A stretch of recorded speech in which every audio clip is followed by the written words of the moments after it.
appropriately modified, would be a fearsome gunship. It would be able to hunt and find its target, and then deliver a serious punch.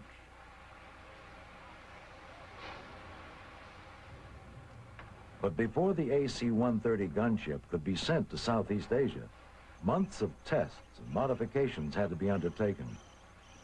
Using knowledge gained from similar conversions to other aircraft, designers worked around the clock determining what weapons were suited for the aircraft and where they should be located. Working at the Wright-Patterson Air Force Base in Dayton, Ohio, engineers took these designs and began transforming the C-130 into a gunship. One of the first modifications implemented was inserting special foam into the fuel tanks to help prevent explosions resulting from hostile ground fire. Flooring sections were removed and replaced with armor underneath to take and absorb hits. An aluminum booth for the sensor crew was constructed and installed in the center section of the aircraft. Special acoustics were added to soften the roar of the engines. An important consideration was creating an environment where trained sensory experts could concentrate on the task at hand.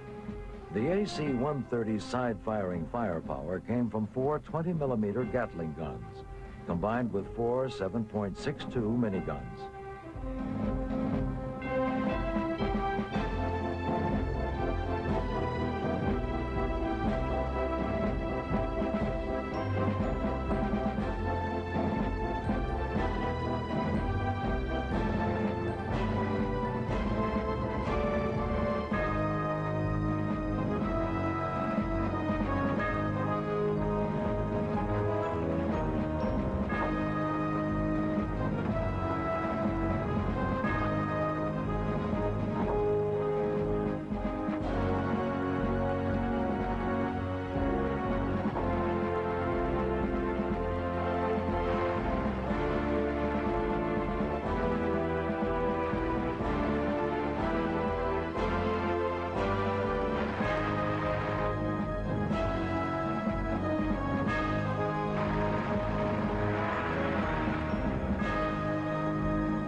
One of the AC-130's attributes was its ability to operate at night.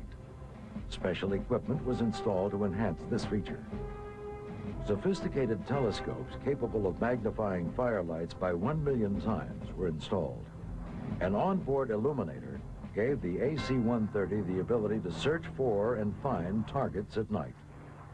Other lights installed were able to locate targets as far as a mile away.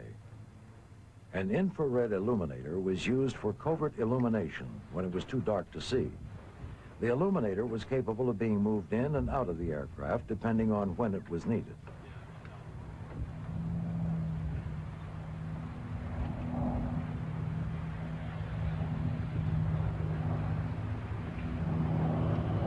A large hole was cut in the fuselage for the installation of an infrared scanner.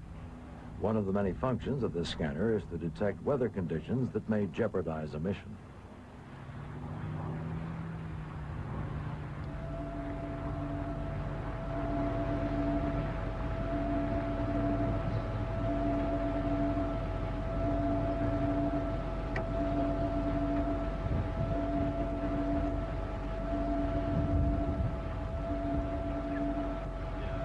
Ultimately, the converted C-130s would play the role of a night prowler, covertly seeking out the enemy with its electronic eyes and then destroying them with its devastating firepower.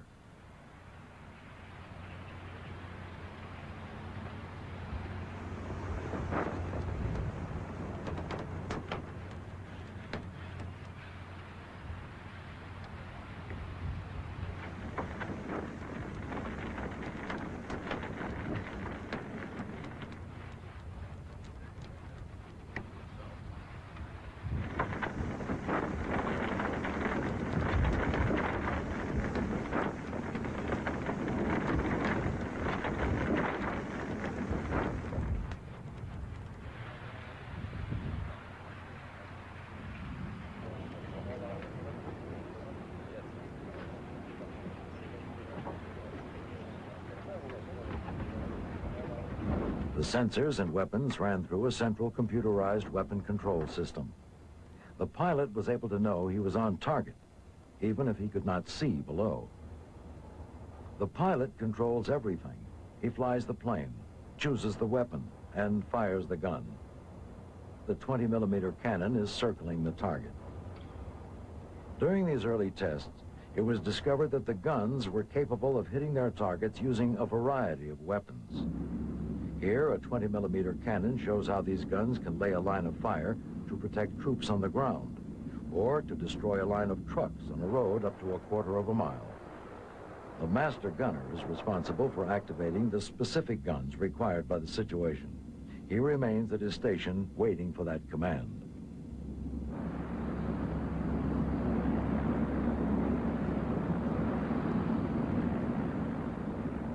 The infrared operator uses a control stick to direct the sensor head in search for targets. When one is spotted, he keeps the crosshairs on target, and the information is automatically fed into the pilot's fire director system. This information is also given to the NOD operator. Then the two operators can confirm and bracket the target. The sensor operators in the booth hold their scanners and trackers on target while the pilot maneuvers the aircraft. When the pilot is satisfied with his position, he fires the front guns, then the rear guns, and then the front again. He continues to alternate this pattern of fire. Every tracer seen represents 5 rounds on target.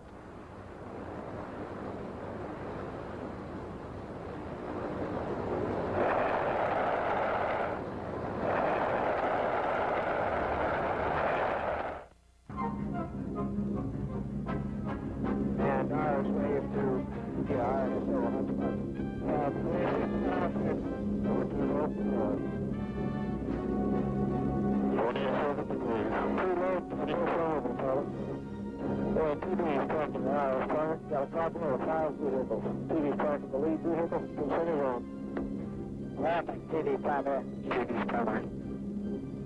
Correct arm.